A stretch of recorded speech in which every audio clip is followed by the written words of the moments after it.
Salut à tous, c'est Nico, j'espère que vous allez bien, moi ça va super bien et franchement ça va super bien car ça fait juste 2 mois que j'attendais de pouvoir tourner cette vidéo. Aujourd'hui on va parler de VR et on va découvrir ensemble le casque de réalité virtuelle Oculus Quest 2, il est là. Et je me suis dit que c'était le bon moment de s'attaquer au Quest 2 car une mise à jour majeure vient d'être rendue disponible sur le casque de Oculus qui fait passer le taux de rafraîchissement de 72 à 90 Hz dans tous les jeux et ça permet donc d'apporter un confort visuel supplémentaire que je vais donc être content de découvrir en même temps que le casque lui-même avec vous. Et si je suis aussi content de tester le Quest 2, c'est que j'avais vraiment adoré le premier modèle que j'utilise toujours d'ailleurs, alors que le Oculus Rift S que j'ai aussi, je l'utilise jamais. Pourquoi? C'est simple, pour moi le côté autonome l'emporte sur la puissance et c'est pour cette raison que le Quest 2, qui est logiquement plus puissant que le 1, est aussi excitant parce qu'il y a un petit secret que je vais partager avec vous, il n'y aura pas de Oculus Rift S2 car Facebook, propriétaire d'Oculus, a bien compris que la version autonome de son casque était beaucoup plus appréciée que la version filaire qui ne marche donc que branchée sur un PC. Malgré tout, il y a toujours le Oculus Link qui était déjà présent sur le premier Quest, qui est aussi présent sur le Quest 2 et qui permet de profiter de tous les titres du Rift S sur un Oculus Quest à condition de brancher sur un PC. Ah, et puis dernier détail, le Oculus Quest 2 est quand même vendu 100 € de moins que le 1, donc on sent que Oculus met vraiment le paquet pour faire adopter la VR par le plus grand nombre. C'est une bonne nouvelle. Alors on va commencer par découvrir le Oculus Quest 2, on va en faire le tour, on va le tester et je vous donnerai mon avis dans plusieurs jours comme je le fais à chaque fois, après cette fois-ci avoir perdu environ 10 litres d'eau grâce à Beat Saber. Beat Saber, c'est le jeu qui peut vous faire acheter un casque de VR à lui tout seul. Alors on est parti pour ouvrir ce casque, un petit peu d'ASMR déjà pour commencer.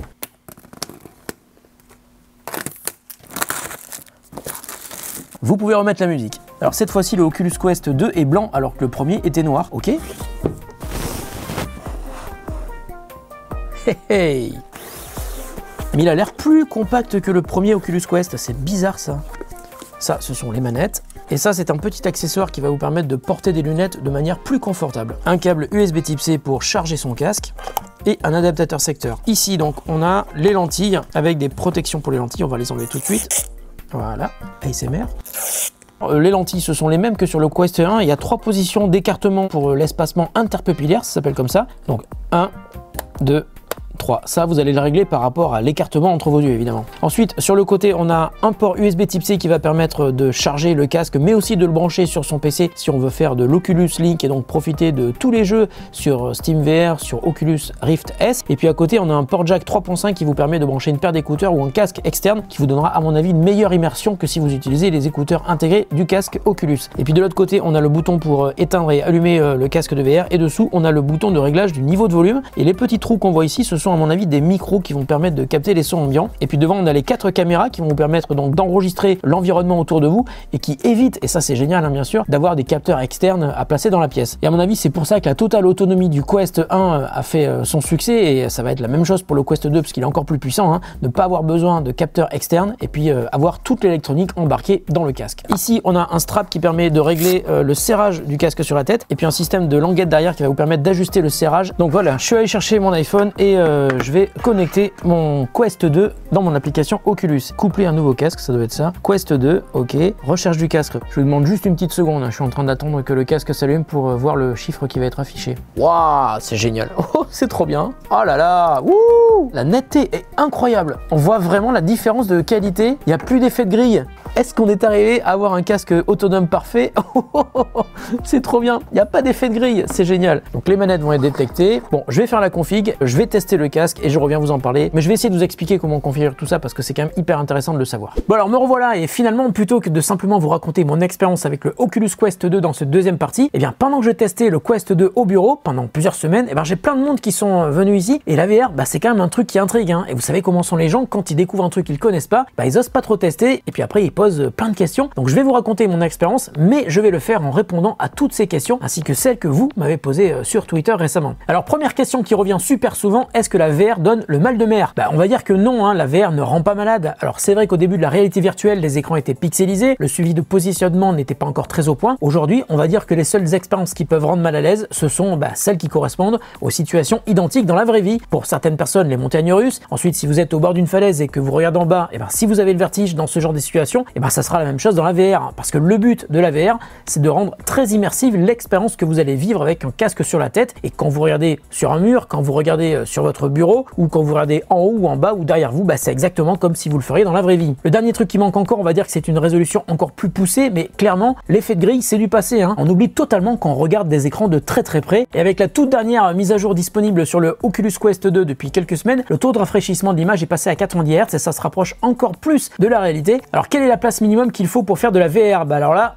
c'est pas compliqué, il vous suffit d'avoir une chaise, hein, comme moi, car si vous êtes dans un espace très restreint, vous pouvez choisir le mode stationnaire, c'est-à-dire que vous restez à l'emplacement où vous vous trouvez, les jeux vont être adaptés et certains jeux vont malgré tout vous demander un espace plus large pour pouvoir vous déplacer. Et dans ce cas-là, on va dire que la surface la plus confortable, c'est environ 2 mètres sur 2. Pour définir la zone dans laquelle vous allez jouer, c'est très facile à faire, il suffit de créer un gardien, c'est le nom de la zone dans laquelle vous allez jouer, et pour délimiter cette zone, il faut utiliser un genre de gros feutre fluo qui va vous permettre de dessiner les contours de la zone libre pour jouer et que les jeux devront considérer comme une barrière à ne pas franchir. Et le truc qui est encore mieux, c'est que le gardien peut être gardé en mémoire. Par exemple, si vous changez de pièce, vous pouvez créer un autre gardien et quand vous revenez dans la première pièce, le premier gardien est reconnu immédiatement. Et cette phase de configuration du gardien, je n'ai pas eu besoin de la refaire, hein. Mais de toute façon, même si vous devez la faire, hein, ça prend maximum 30 secondes. Quand vous créez un gardien, les caméras du casque vous montrent la pièce dans laquelle vous vous trouvez. Alors c'est moche, c'est en noir et blanc, mais ça vous permet de poser quelque chose sur un bureau, de déplacer un tabouret qui vous gêne sans enlever le casque. Quand vous êtes dans un jeu ou alors quand vous êtes dans une application dans la VR et que vous avez besoin de revenir dans le monde réel immédiatement pour quelques secondes,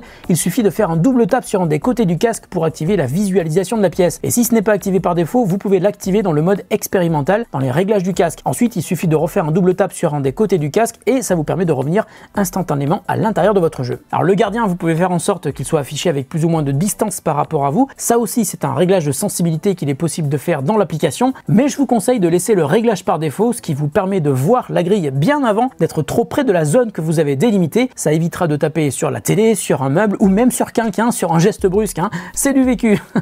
Rassurez-vous, il va bien. Et puis l'autre force du Oculus Quest 2, évidemment, c'est son côté autonome, hein. Pas besoin d'être branché sur un ordinateur, pas besoin de capteur externe, il suffit d'avoir le casque sur la tête, les manettes dans les mains et vous pouvez vous lancer. Ça veut dire aussi qu'on peut l'utiliser n'importe où. Comment bien régler le Oculus pour que l'image soit nette et ne bave pas? C'est une très bonne question et en fait les réglages vont se passer à 3 endroits différents. Tout d'abord l'écart interpupillaire, je vous l'ai montré au début, hein, on peut choisir l'écartement des lentilles par rapport à celui de vos yeux. Ensuite le réglage sur la tête à la fois en haut et derrière va vous permettre d'y voir parfaitement net et aussi que le casque tienne bien et soit confortablement installé sur la tête. Ensuite, est-ce que le casque est lourd? Il pèse environ 500 grammes, mais le poids que vous allez ressentir dépend fortement de la manière dont il est installé sur la tête. Il est donc hyper important de bien le régler à la fois avec le strap qui est en haut, mais aussi avec les petites lanières qui sont derrière. Et est-ce que l'expérience est confortable? Là, ça dépend du temps que vous allez consacrer à la VR, hein. Si par exemple vous jouez 1 heure tous les jours, aucun problème. En revanche, si vous comptez jouer plusieurs heures par jour, prévoyez peut-être des accessoires qui vous permettront de ressentir plus de confort sur votre visage, avec par exemple une surface rembourrée entre le visage et le casque, mais aussi à l'arrière de la tête avec la sangle Elite. En fait, il y a plein d'accessoires qui existent, hein, et pour cela, je vous mets des liens dans la description de la vidéo si ça vous intéresse. Qu'en est-il de l'autonomie? Alors, le Oculus Quest 2 est un casque autonome, ça veut dire qu'il a sa propre batterie intégrée, et vous pourrez jouer entre 2 heures et 3 heures si vous utilisez des applis qui sont peu gourmandes en ressources processeurs. Par exemple, aucun problème pour regarder un film en entier, hein. Mais comme je vous l'ai expliqué dans mon test du premier Oculus Quest, vous pouvez prolonger cette autonomie en utilisant une batterie externe branchée sur le casque avec le port USB type C. Il suffira donc de la mettre dans la poche et vous pourrez utiliser le casque pendant plusieurs heures de manière confortable. Sachez aussi que si le casque est branché sur votre ordi, en théorie vous pouvez jouer indéfiniment. En revanche, les manettes ou contrôleurs ne peuvent évidemment pas être branchés, mais ils marchent avec une pile chacun. Donc si vous comptez jouer pendant plus de 3 heures d'affilée, prévoyez des piles rechargeables. D'ailleurs, puisqu'on parle des contrôleurs avec le Quest 2, on peut désormais utiliser ses propres mains comme contrôleur dans certains jeux ou dans l'interface du Oculus. Alors je trouve que c'est moins précis que les manettes, mais c'est quelque chose qui est assez sympa puisque les capteurs du casque reconnaissent les mouvements que vous faites avec vos doigts. Alors est-ce que le son est bon ou est-ce qu'il faut vraiment brancher un casque externe?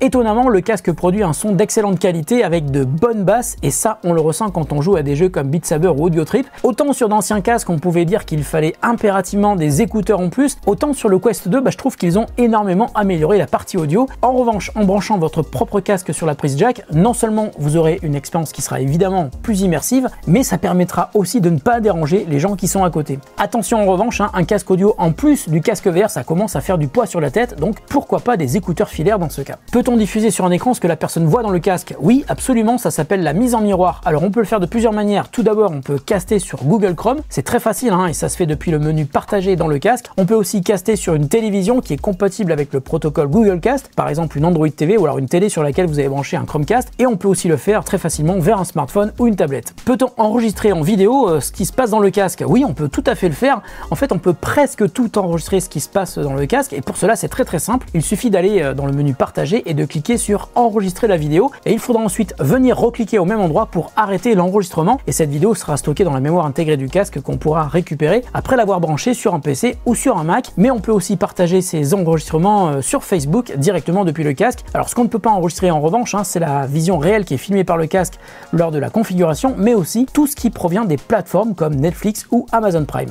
Est-ce qu'on peut jouer à plusieurs? Ah bah oui, évidemment, et si vous êtes plusieurs avec chacun un casque de VR, il suffit juste de trouver des jeux où on peut jouer soit en coop, soit en versus, mais attention, si vous êtes dans la même pièce, il faudra un gardien différent pour chaque personne, et il vaut mieux éviter d'être trop près, sinon vous risquez de faire une partie de boxe, mais cette fois-ci en dehors de la VR, ça serait dommage. Est-ce qu'on peut le brancher sur son PC pour jouer en VR à ces jeux PC? Oui, absolument, il y a une application géniale qui s'appelle Virtual Desktop qui vous permet d'utiliser votre casque comme un écran en fait, et elle marche même en Wi-Fi sans avoir besoin de brancher un câble sur le casque, mais bien entendu, si vous utilisez un câble branché sur votre casque, ça rechargera le casque en même temps. Et puis un truc cool, Virtual Desktop est désormais dispo en bêta sur Mac. Est-ce qu'on peut jouer à des jeux en VR en étant branché sur son ordi? Oui, bien sûr, ça s'appelle Oculus Link et ça permet de déporter la puissance de calcul depuis le casque vers l'ordinateur, et dans ce cas, on a accès à des jeux qui demandent beaucoup plus de puissance, et on peut donc jouer à des jeux dispo sur Steam VR, mais aussi des jeux prévus pour Oculus Rift S et même des jeux qui sont réservés à d'autres casques de VR. Bah alors quels sont les jeux que tu nous recommandes sur le Oculus Quest 2? Ah, c'est une bonne question, et là je vous assure que j'ai plein de coups de cœur que je vous recommande absolument d'essayer, et on commence bien sûr par Beat Saber. Pour moi c'est le jeu indispensable de la VR, celui qui vous fait acheter un casque de VR. Il s'agit d'un jeu musical de rythme, vous êtes équipé de 2 sabres lumineux et vous devez détruire des blocs qui arrivent vers vous. Alors le jeu est hyper addictif et il est aussi très confortable et il vous fait bouger. Il y a plusieurs niveaux de difficulté, dont un mode de jeu 360 où vous allez tourner tout autour de la pièce qui est complètement dingue. Alors très similaire, il y a aussi Audio Trip qui est aussi un jeu musical, mais la différence c'est qu'il vous apprend à danser. En fait, on s'aperçoit qu'on doit suivre des blocs mais aussi les accompagner sur la longueur, ce qui permet de créer de vraies chorégraphies qui va là aussi vous faire transpirer. Alors une autre application pour faire du sport en restant chez vous, c'est Fix XR. C'est un peu pénible à prononcer, mais c'est super agréable à utiliser. Et dans cette application, il y a en fait des cours de fitness qui commencent au niveau débutant, et on peut aussi acheter des packs de cours de tous les niveaux. Et là aussi, c'est super additif parce que c'est simple à comprendre, l'immersion est très réussie et on fait vraiment beaucoup de sport. D'ailleurs, parce qu'on bouge beaucoup globalement quand on fait de la VR, il y a une application qui s'appelle Oculus Move et qui vous permet de voir des statistiques sur les calories que vous avez dépensées jour par jour et application par application. C'est super motivant. D'ailleurs, si vous êtes vraiment crevé après avoir fait du sport, je vous conseille aussi l'application Trip avec laquelle vous pouvez faire de la méditation dans un univers très onirique, c'est très agréable. Ensuite, si vous êtes fan de l'univers Star Wars, il y a plein de jeux en VR qui vous mettent dans des situations diverses, comme par exemple à l'intérieur d'un vaisseau cargo dans Tales of the Galaxy Edge ou face à Dark Vador dans les différents épisodes de Vader Immortal.